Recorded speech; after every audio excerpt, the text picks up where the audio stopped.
What I want to do is talk about what trees can do in a city. And I'm going to use the one example I know best, and that's the Arnold Arboretum. So first I want to start with our origin story. It's actually not well known. Harvard actually acquired the land that the Arboretum sits on in 1842 when a landowner who was a Harvard College graduate left all of the land to Harvard. It did nothing for the next 30 years. But in 1872, another person, actually not a Harvard College graduate, a New Bedford whaling merchant who wanted an arboretum, his trustees, one of whom was in Jamaica Plain, brought the funds to Harvard and partnered it to create the Arnold Arboretum of Harvard University. And in 1873, the first director was appointed, and I will tell you, in year 152, I'm the 8th director of the Arnold Arboretum. So it's a really amazing feeling. But something extraordinary happened under the direction of the first director and his partnership with Olmsted. They decided 10 years after the Arboretum was founded that Harvard would grant the land of the Arboretum to the city of Boston to become part of its emerging park system. This is the single instance in which Harvard has given something of immense value away. And it is the best thing that ever happened. The city then leased the land back. We have an indenture. We have a 1,000-year lease. It's renewable once, and we do send a check for $1 downtown every year. So that is how it worked. Now, what did Harvard get out of this? Well, Harvard got a very important set of things out of this. The city of Boston actually owns the land and built the hardscape and continues to maintain the hardscape. They do roads, sidewalks, walls, gates, and law enforcement. But everything else, everyone who is on the Arboretum grounds who's taking care of people or plants works for the Arnold Arboretum of Harvard University. But what I like to think is that we are a co-production of Harvard and the city of Boston. It's really unique. I don't know how an evolutionary biology professor got to run a park in Boston. I have no authority over anyone in the city, and it means we have to cooperate. It's a beautiful, beautiful thing.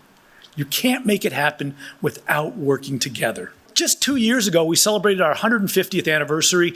This is the oldest public arboretum in the New World, but what I want to do is tell you this is infancy. These are the dates that the Arboretum should be good for, 1872 to 3882. That's perspective about how we think about the Arnold Arboretum. It's long-term, it's essentially forever. So who are we? I would argue plants, landscape, and people. We're one of Frederick Law Olmsted's greatest designs, worked out on what was essentially really old, played out sheep pasture with very few trees. We're a cherished public park in Boston's Emerald Necklace. If we get our horticulture right, children will do cartwheels. We are Harvard's Museum of Trees, a living collection of objects to be studied, to be enamored with, everything. We're a research institution studying everything from global change to genomics. We are trees working to help us understand the effects of global change. We're home to the Harvard College Freshman Seminar Tree. We are educators dedicated to introducing urban school children to nature. We are a community committed to combating climate change. That's one of the largest solar arrays at Harvard, and that is the first native plant solar meadow in the Commonwealth. That is important to us. We are a group of intrepid plant explorers. This fall, we were in Japan to get new threatened and endangered species into the Arnold and to delight everybody with the beauty of Japan's plants. We work with China every year, and we've been doing it for a long time. We were the first part of Harvard University to engage with China, and you can see a 3-year expedition of Ernest Henry Wilson. That was our headquarters. The Harvard was the boat name. 3 years of sending plant material back to Boston because we were in love with the plants of Asia. We were one of the only botanical gardens or arboreta worldwide to remain open throughout the pandemic. And I turned to my colleagues in the School of Public Health, and you can see Joe Allen and Mark Lipsitch, who were the experts you saw on TV. And I said, can we do this? And they said, you can. And we put out our manifesto in the Washington Post about keeping parks open. We did not close for 1 minute. The New York Times Sunday editorial board saw what we were doing at the Arnold Arboretum in Boston and turned to the city of New York to say, you should be able to do this too. Now, why did I decide to keep this open when every other garden pretty much closed? We're not an amenity. We are part of the healthcare system of Boston. These are just a few of the studies in the literature talking about what happens when you spend regular time in a place like the Arnold Arboretum. Parks are not amenities. They are central to health and well-being of the citizenry. And that's why in a crisis like a pandemic, you do not close for a minute. You figure out how to do it. We are hosts to the vibrant human diversity of Boston. We are an institution committed to environmental justice. This is an entrance now that is being rebuilt, first new entrance in over 100 years by the city of Boston in parks. This is what it will look like this fall. This is an environmental justice community on the other side with public housing, and we cannot wait to welcome our neighbors into the Arnold Arboretum for the next 1900 years. We are an agent of democracy, free and open to all every day. And you bump into everybody on Lilac Sunday. And here is the mayor from the previous administration, Kim Janey, with her mother, and her mother holding her mother's photograph with her daughter and granddaughter. 5 generations just being together as mothers and women on Lilac Sunday, which has been going on since 1908. We're a place where friendships thrive, a place where families thrive, a place where love thrives. And we are a place of immense beauty. So, I want to switch a little bit and talk about my obsessions. Now, normally people think of obsessions as something that's not good, but I want you to see a way in which you can be obsessed that is healthy. So let me start with a quote from Goethe, An Italian Journey. To wander about among a vegetation which is new to one is pleasant and instructive. It is the same with familiar objects. In the end, we cease to think about them at all. What is seeing without thinking? And I would argue that so often we all walk through the world of plants. They're under our feet, they're on our campuses, they're on our streets, and we do not see these organisms. But what I like to do is obsess about plants in the Arboretum. And I'm going to share just 2 of my obsessions, and then I will promise you that if you ever want to hear about more of them, I have plenty more. But these are annual rites for me. These are things I have to do, and they are things that change who I am because I am being shaped by the plants. Now, I work at the Arboretum every day. I live 2 blocks from the Arnold Arboretum, and I have a pocket camera. And to this point, I have been walking and photographing, and I've taken pictures of almost 3,000 of our 16,000 organisms. I will never get through them all. But if you want to see more of my images, all of them have been posted to our website. That's over 14,000. All of them have accession information. They can be used for teaching, and there's a button that drops them into a PowerPoint. So for GSD students who need projects with images of our plants, there are about 20,000 of them with the other people in there. So this is what that website looks like. These are just a few of my recent images. But let's talk about what you all could see this winter. If you said to yourself, maybe I should get out to the Arboretum, I'll go in the spring. Don't wait. That's ridiculous. Winter is when you want to go. So I'm going to talk about bark, and smooth bark in particular. It is something you have to see. And one of my favorite kinds of smooth bark comes from a maple tree, and a kind of maple tree called snake bark maples. And you can see the skin of this tree looks like it might be snake skin with the white waxes and the ripples. And this is actually the Manchurian snake bark maple from Asia. It's beautiful and green, but you know what? It isn't always. Sometimes it's tangerine. Here's another snake bark maple species, doesn't have a common name, that's really almost an orange. And this last month, the red vein maple, a snake bark maple with the beautiful diamonds and the deep green and the furrowing, it seems like, of the waxes. Now, I want to take you to something that marks my beginning of spring. It's not a calendar event, it's a tree event. And it has to do with cones. And if you conjure up a conifer cone, you will conjure up a pine cone, perhaps, that's brown, large, and you might think of a spruce cone. But how many can you imagine what a cone looks like when it first is born and emerges from a bud? It's rather surprising. So this is my springtime set of obsessions, finding the perfect young conifer cone. An ovulate means it's the female cone that will produce the seeds. So you might say, I know a pine cone when I see it, and this is a table mountain pine. Actually, it's one of these serotinous pines that has to have fire to release its seeds, but it looks very woody and hard, and it is. Here's a larch cone, again, ready to shed its seeds. This is a European larch. But what did this cone look like in the spring when the buds broke? They were red, but just for a week, and then it's gone. This is ephemera. It goes around in yearly cycles, but everything you look at the Arboretum is part of this unfolding set of ephemera. And a European larch is spectacular. The first larch typically to open, and I'll show you in a minute, but look at this just quickly. No two trees are the same. The first one was bright red. This is another member of the same species, and it just has a fringe of pink. But it's the Siberian larch that starts off the spring, and it comes out pink. And this will start in the last week of March and the first week of April. They're about a half an inch. You can bring a hand lens, but in fact, you have been walking by these all your life. And now, once you have eyes to see, you can't walk by them ever again. So I have many obsessions. I've just shared two. I don't want to go on too long, but obsessing about nature is a really important practice. Take the time to get to know nature. In my class tree, each student has to pick one tree at the Arnold Arboretum, and each week they have to go and observe it.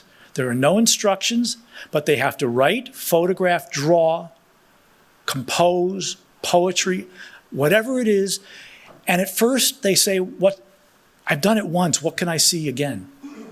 And then they start to realize the tree will continue to reveal through time and through their eye becoming practiced. It's as simple as looking at a tree every week. You can do this in your backyards, you can do it on a street corner, but it will change you if you do it. So, let me go back to Aristotle. I like the old folks. In his Problematica, he wrote, why is it that an eclipse of the sun, if one looks at it through a sieve or through leaves, such as a plane tree or other broadleaf tree, or if one joins the fingers of one hand over the fingers of the other, the rays are crescent-shaped where they reach the earth? Well, what he was writing about, of course, is a solar eclipse and standing under a tree. So the last solar eclipse in Boston was in 2017, and this 2-hour period will go down as probably the last memory I hold before I depart. There is a magnificent tree. This is a European beech, but it's a mutant form of European beech called the tortuosa beech. This is a natural mutation in the wild. They grow in the understory of European beech trees, and this is from France. It was collected in France and sent to Royal Botanic Gardens, Kew, and in 1888, Royal Botanic Gardens, Kew shipped it to us. And we've been taking care of this magnificent organism that was dug up in the wild from France for a very long time.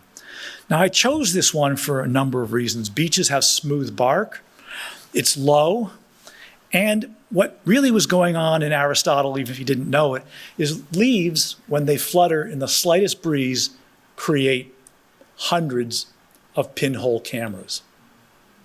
So I went there while everyone had their cereal box or their spaghetti sieve, and I stood under this tree for 2 hours. Just me, this wonderful mutant form of European beech, the moon off at some distance, and the sun 93 million miles away. And this is what I saw. I saw the moon carve out the sun on the beautiful bark of this old and venerable beech.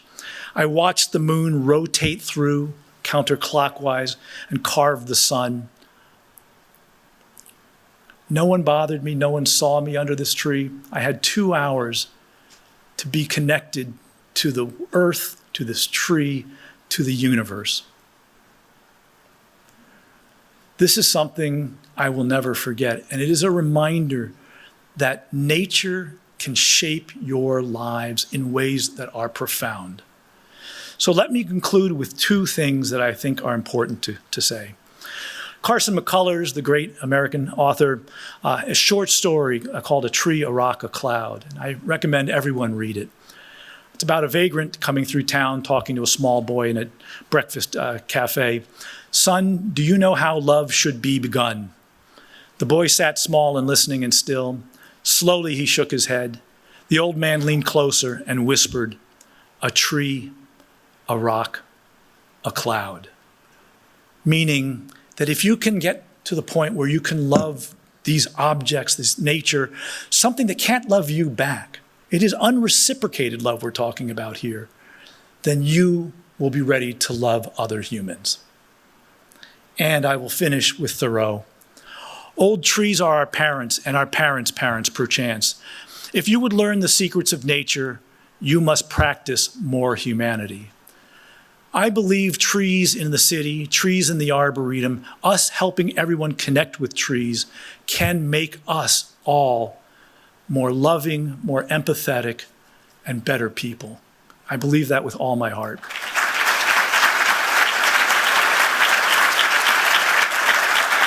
Good evening, everyone.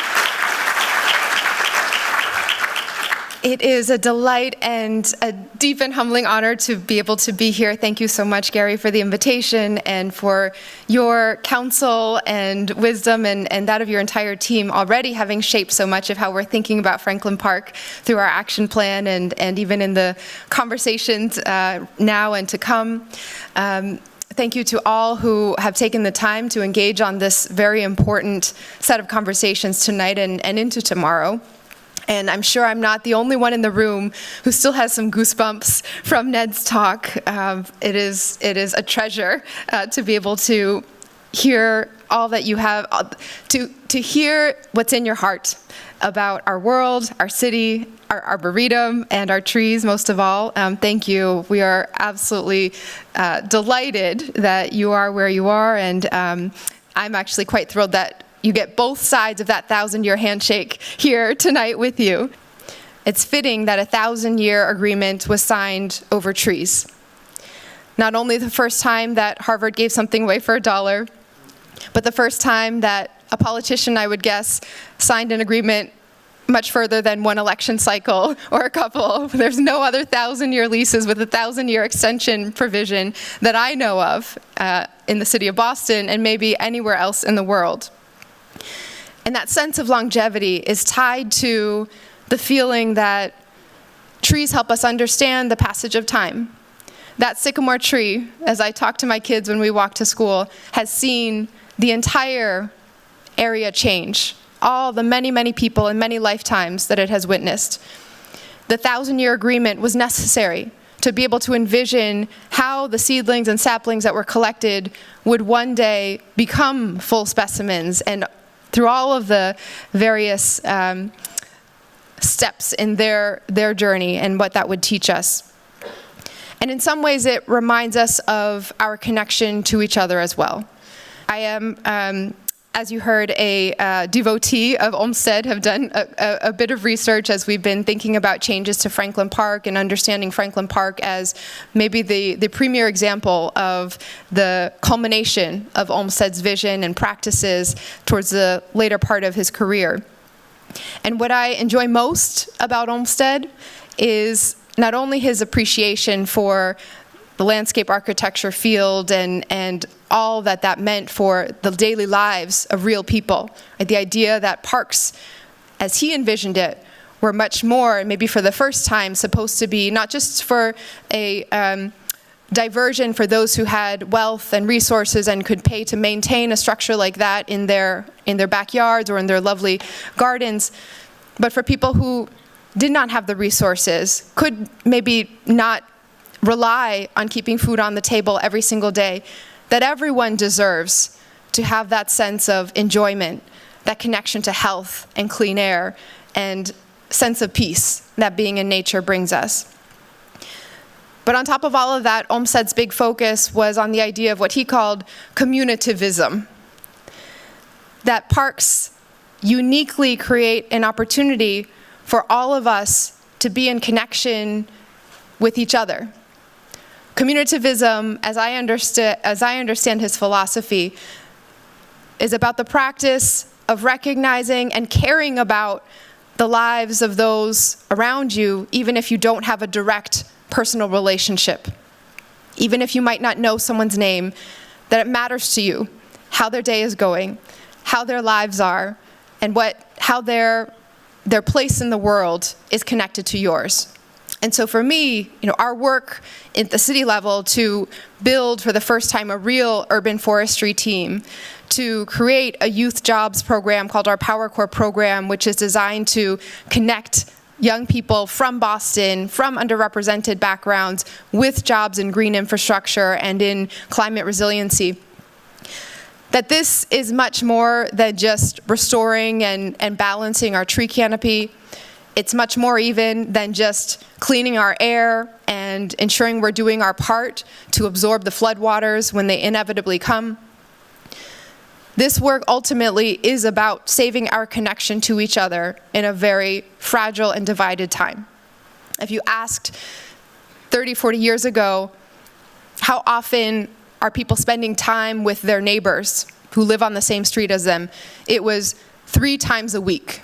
On average, people would get together with their neighbors. Today, you look around, and especially in a college campus setting or in places in large auditoriums, if I asked how many people actually knew the names of every neighbor on their street, I'm not sure how many hands I would get actually held up in the air. The forest may be the last place where we are truly in community with everyone. And so this work is urgent for many reasons. We can measure and feel and touch many of them. And some of them, I believe, are even more fundamental than that, about the very nature of how we come together as human beings in a society, in a democracy. And I thank you all for your role in keeping that healthy.